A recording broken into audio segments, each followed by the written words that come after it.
দয়াল হরি দর্পহারি মধুসূদন, আমাদের কাছে দেওয়ার মতো কিছু নেই, কিছু উপায় বলো প্রভু। সেই উপায় ধরে আজকে আমরা সবাই পারাপার হতে পারি। ওগো বুড়িমাসি, ওগো সখীরা, ওগো রাধে, ওগো দয়াল, ওহে লালনা, তোমরা করলে কত ছলনা, তবু 16 আনা পরিপূর্ণ করে দিলে না। অবশেষে বসেছো চরণতলে, নয়নবাড়ি বরিশাল করে বলছো আজ একটা উপায় করে দিতে। শোনো গো শোনো, তোমাদের মতো এই জগৎ সংসারের মানবের যখন থাকে না কোনো উপায়, সবাই এসে পড়ে গোবিন্দের পায়। সুখের দিনে আমরা দেবতা দেবী ভগবানকে ভুলে যাই, ভোগ বিলাসে মত্ত থাকি, কিন্তু জীবনে যখন জ্বালা দুঃখ যন্ত্রণা আসে, তখন ছুটতে ছুটতে কাঁদতে কাঁদতে যাই ঠাকুর ঘরে। আর ঠাকুর ঘরে গিয়ে আছাড় খেয়ে পড়ি আর বলি, ওগো দয়াময়, কেন কেন এত দুঃখ জ্বালা যন্ত্রণা তুমি বলো প্রভু, কেন কেন কেন?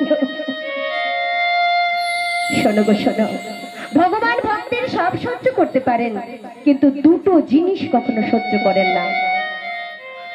এক হলো কোন ভক্তের অহংকার, দুই হলো কোন ভক্তের ভক্তি ভরা চক্ষু। কোন ভক্ত যদি ভক্তি ভরে নয়নবাড়ি পরিশ্রম করে, ভগবান স্থির থাকতে পারে না। তাই আজ আমি উপায় করে দেব। তবে কি জানো, মনের অহংকার দূর করতে হয়। এই যে আজকে লক্ষ্মী রানী মা আমার ভক্ত সেবা দিলেন পরিবারের সবাইকে নিয়ে, মনে কিন্তু অহংকার থাকলে চলবে না। গলায় বস্ত্র দিয়ে 5 বাড়ির থেকে চেয়ে এনে ভিক্ষা চেয়ে নিয়ে তবেই কিন্তু নরনারায়ণ সেবা দিলে সেটাই হয় সার্থক। ঠিক তেমনি রাধারানী হলো রাজার কন্যা, বিশ্বভানু রাজার কন্যা বলে মনে অহংকার থাকলে চলবে না। মনের অহংকার দূর করে আজ যদি গলায় বস্ত্র দিয়ে প্রত্যেকটি ভক্তমণ্ডলীর কাছ থেকে এই মধুর মধুর বৃন্দাবনে যতজন এসেছেন বাবারা মায়েরা, সবার কাছে নত স্বীকার করে গলায় বস্ত্র দিয়ে ভিক্ষা চেয়ে নিয়ে এসে 16 আনা পরিপূর্ণ করে দেয়, তবেই আমি পারাপার করে দেব, কথা দিলাম। যাও রাধে যাও, তুমি নতমস্তকে গলাতে বস্ত্র দিয়ে বৃন্দাবনবাসীর কাছ থেকে ভিক্ষা চেয়ে নিয়ে এসো। ভিক্ষা চেয়ে নিয়ে এলে আমরা পারাপার হয়ে যাব। কিছু ভিক্ষা দাও গো মায়েরা, কিছু ভিক্ষা দাও,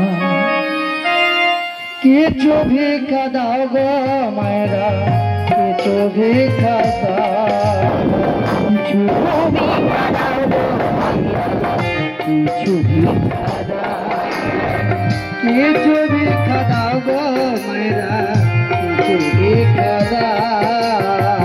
যাবো মোরা ও পারেতে, যাবো মোরা ও পারেতে,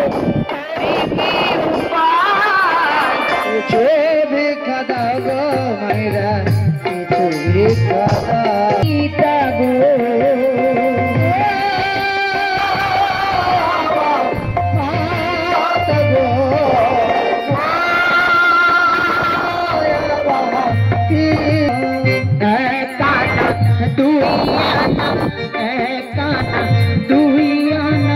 দেবেন ভক্ত তবে এই তু রাধা